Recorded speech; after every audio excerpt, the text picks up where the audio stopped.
Light within my heart, light within my thoughts, light within my words. May one and all and everything, blessed and loved, ever be. Welcome. I am Sister Who. With me today, I have my friend Karen Lewis, and we're having a wonderful conversation the other day, and I suggested maybe we'd like to talk about this in an episode of the show. The relationships in relation to healing and growth. That it's not just about compatibility of whether we can get along, but it's how the people we welcome into our lives as friends, the people we have in our lives as family, how these specific relationships can be guiding us, encouraging us, empowering us toward greater wholeness, toward greater health. And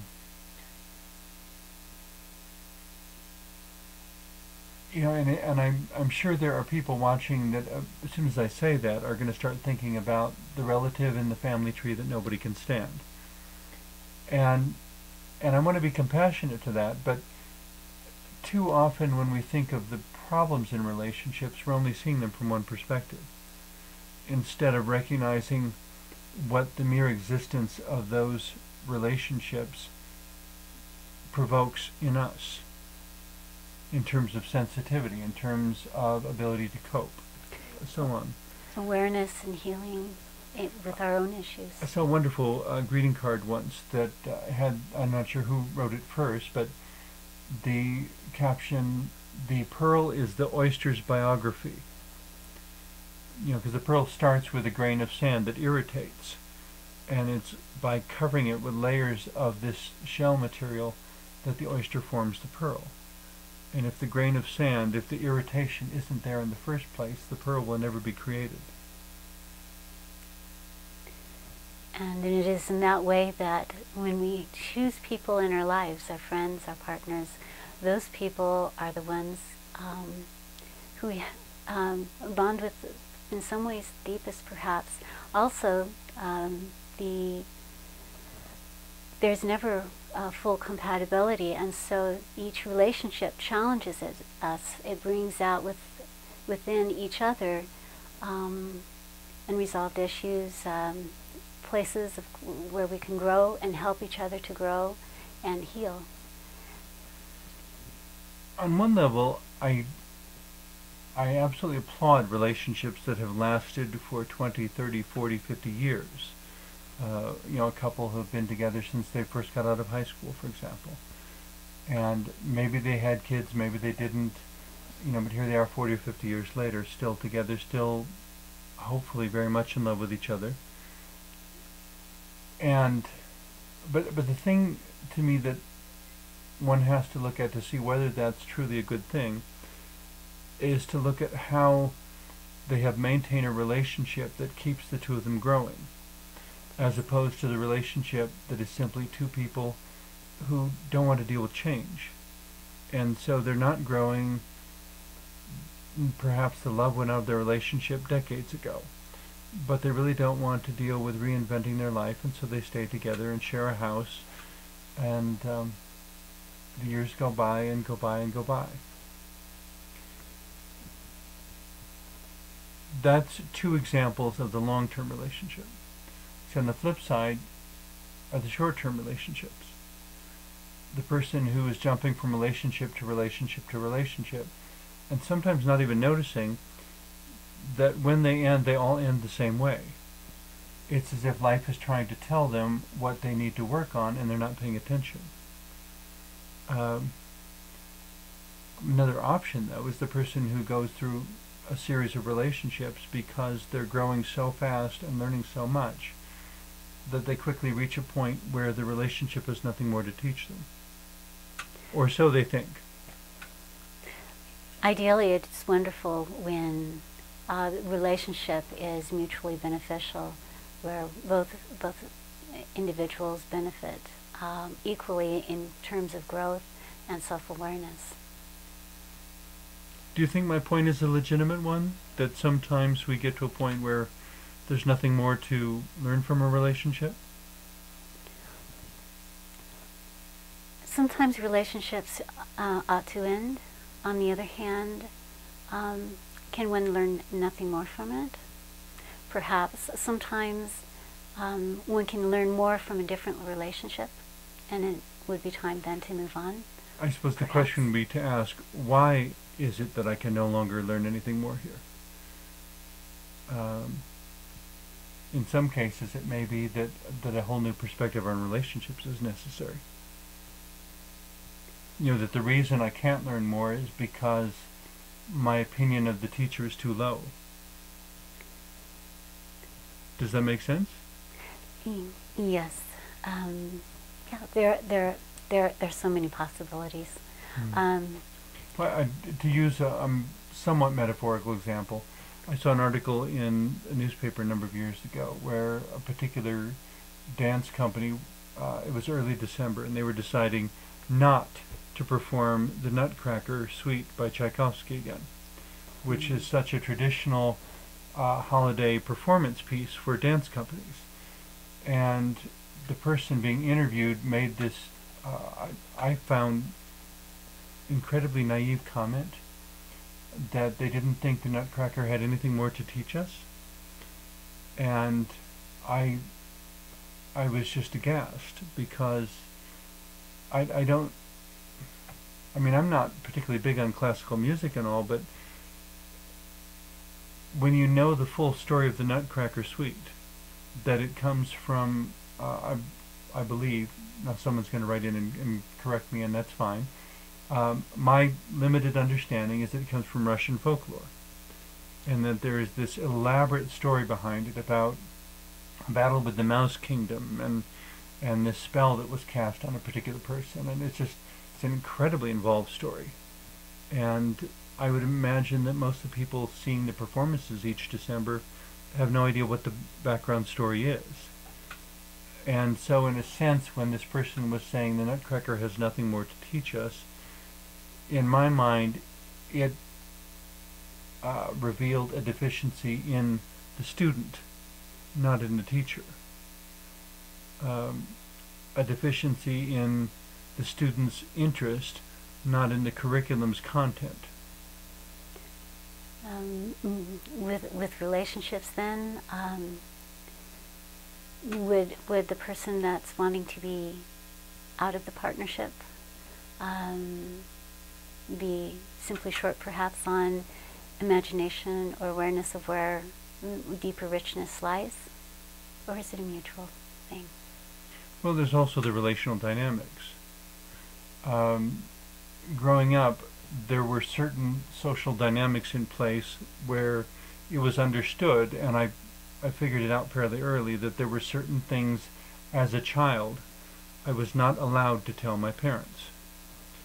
Not because I didn't know the answer, but because they were not prepared to receive the answer from one of their children.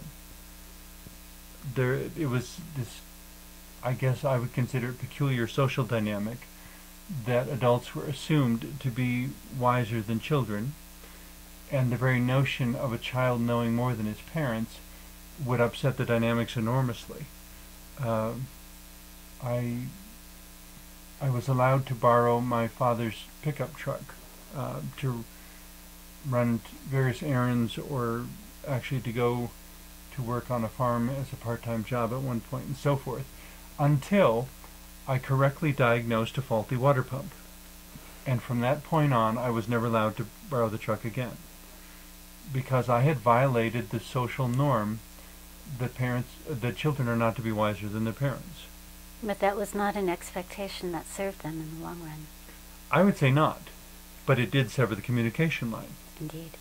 You know, and so in that sense, when we look at our relationships as producing healing and growth, a point of self-reflection and self-awareness, what am I able to hear from the other person?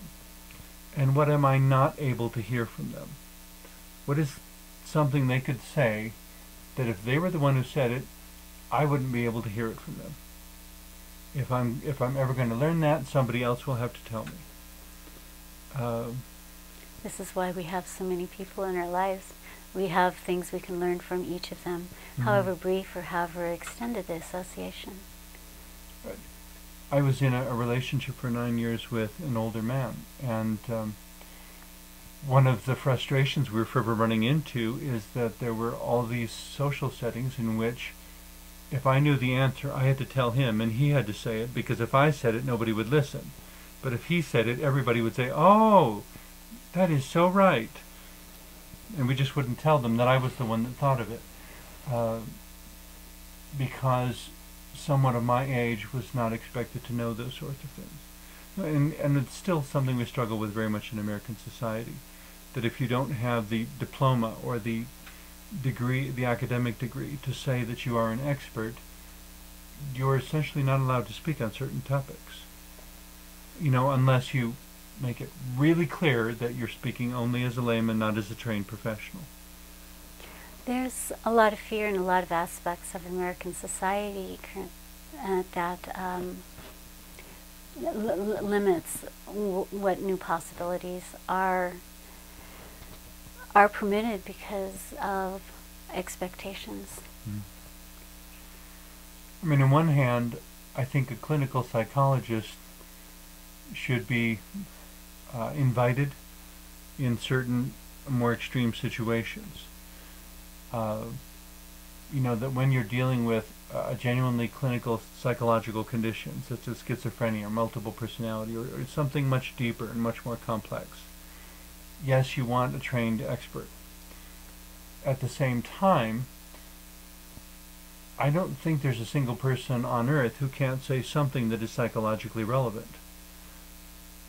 By sheer fact of being alive and having any relationships at all, you can ask anyone, even someone who's never been to school, about relationships or about self-awareness, or how do you deal with the fact that winter is coming and you'll have to worry about surviving till spring, or how do you deal with when family relationships end, when divorce happens, how do you deal with a loved one dying? I mean, these are all psychologically laden issues, and you don't have to be a psychologist to have some insight into how you handle it. There's so much knowledge that people do bring from their own experiences, their own awareness that isn't necessarily imbued by academic study. To assume that academia has all the answers seems to me you're skating on very thin ice. It's a conservative approach to learning. And life By is an positing all the experiential. answers with the academia, you mean? Yes. Okay. Just because I one hadn't thought has... of it as a conservative approach, but I guess it is. Yeah, having gone through classes, one learns certain standards and certain conventional things that perhaps have been tried and true in some ways, but in most cases. In most cases. But not all.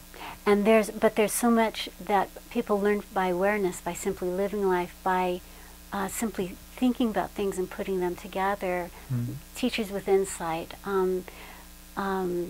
people in any walk of life that has that internal awareness and the ability to put things together in unique ways which work and work well and are not yet part of the conventional academia.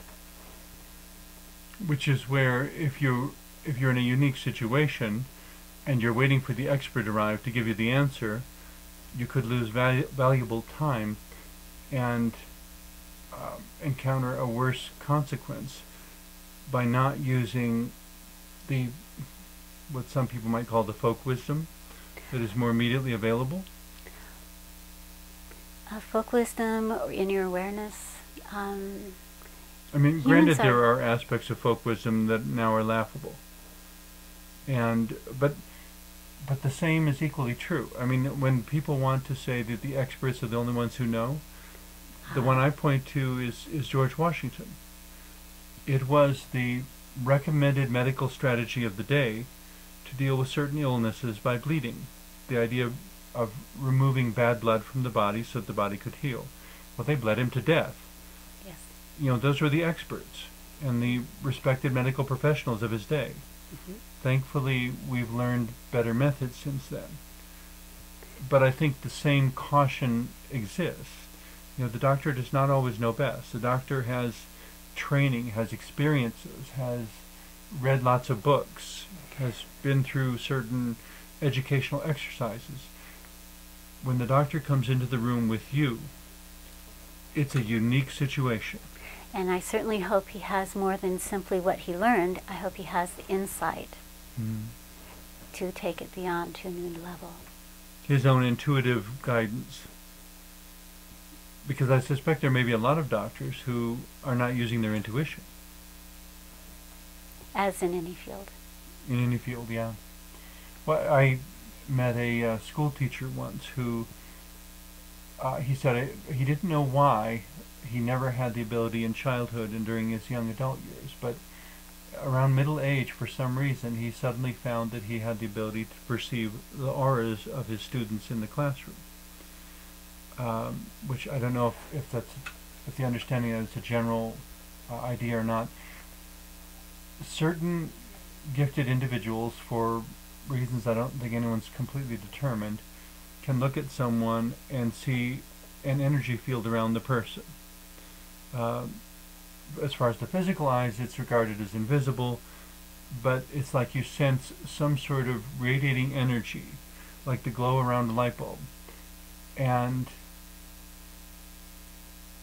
then some people can sense how large it is, how far from the body it extends, and some people can sense what color it is. Well, my teacher friend mentioned that when he got into his late 40s, I think he said, he suddenly found that he could see the energy, how big it was and what color it was around each of his students. The advantage of that, he said, going into the classroom, was he knew how to relate to each of the kids better.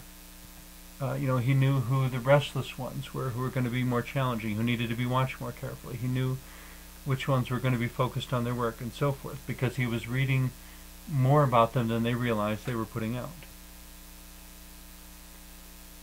But it's I think too many people want life to be a series of recipes rather than a complex web of relationships.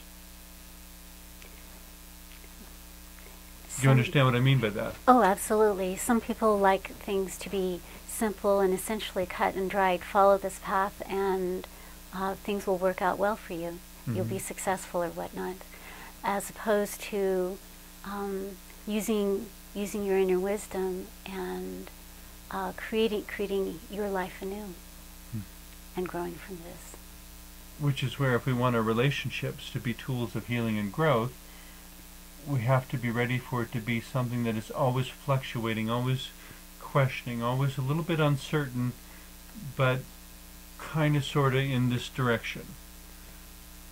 I mean, you know, when it gets below a certain temperature, you need to wear a certain kind of coat outside. But it's not like at 50 degrees we wear this coat and at 49 degrees we wear that coat. It's perception. It's using one's awareness, You know, and it depends on what you're going to be doing that day too. If you're going to be more active, obviously you don't need as warm of a coat because the human body generates heat. If you're going to be standing outside, standing in one place, doing nothing for 4 hours, you want a warmer coat. You know, if it's the colder months of the year. But it's a relationship we have with the weather in the same way that we have a relationship with each other. I suppose on that metaphor, the question becomes, what kind of weather can we create for each other, relationally? You know, can I create the weather that inspires you? And that the dynamics of that will move around to be mutually inspiring and mutually rewarding. It does seem to me, though, with all the different belief systems I've looked at and different relational configurations and everything, the one conclusion that continues to stand up to all the questioning for me is that life is primarily about the growth of the soul. But there are so many different things that can produce growth, and it's rarely a precisely predictable process. It's not a cut and dried science. What works for one may not work for another. And often does not. People react differently to the same events in their life. Siblings, even if they're twins, and the same event is in their life, one will react favorably, and another will hold that as a hurt and have to carry that through their life as a burden. Well, and the same event may happen multiple times in life, and they respond differently each time based on who they have become within that moment, or who they have become up to that moment. If the same thing happens again a year later, they don't respond the same way because they've grown that much more. One hopes. One would hope.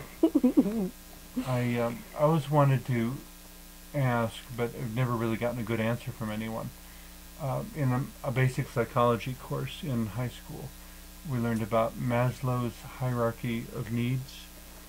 You know, that at the beginning, at the bottom of, it's like a big pyramid, this diagram, and at the bottom is basic survival, and then there's loving belongingness, and somewhere at the top there's self-actualization, the supposed peak of the pyramid, where you are a fully realized person with self-awareness and the ability to make wise choices, and yada yada yada yada. And I always said, what happens when a self-actualized person gets thrown back to the bottom of the pyramid?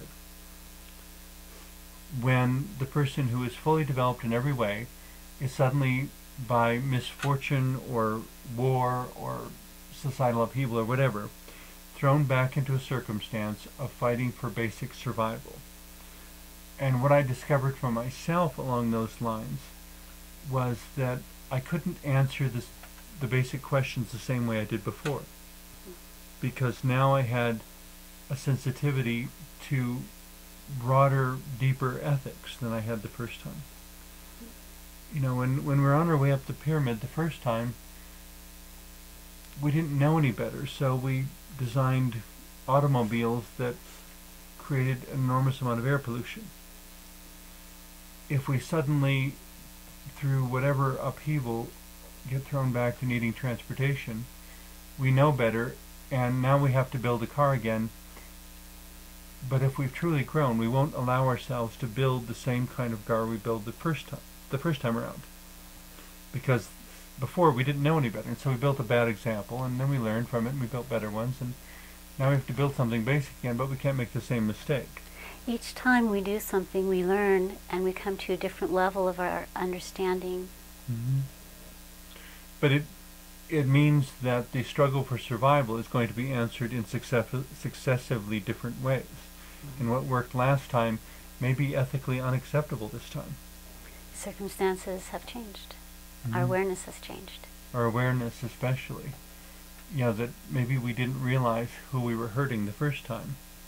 And now that we are aware of who that choice hurt, we can't make the same choice. But we have to find a different way to accomplish the same thing. So we become more aware of the consequences of our choices. Mm-hmm. And that comes back to our basic point of how relationships can produce healing and growth. Because so often, without dialogue, without interactive relationships, we don't have any idea what effect we're having. And if everyone's trying to be polite and not make you feel uncomfortable, it often can put them into positions of having to lie to you. Because, well, we don't want to hurt your feelings. Being less than genuine. Being less than genuine. The problem being that they're interfering with your growth. Because unless you get genuine, honest truth, you can't grow.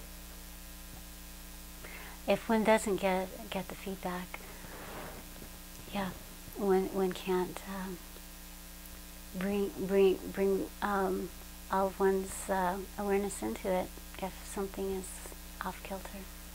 Well, it would be like a young child growing up and being told over and over again, "Oh, you sing so beautifully," and then they get to a voice class in college, mm-hmm. and the vocal teacher says, "Who told you could sing beautifully?" I mean, on one hand, I would never want to say that to someone because I believe everyone should have the confidence to sing. I mean, I think that really should be everyone's possession. On the other hand,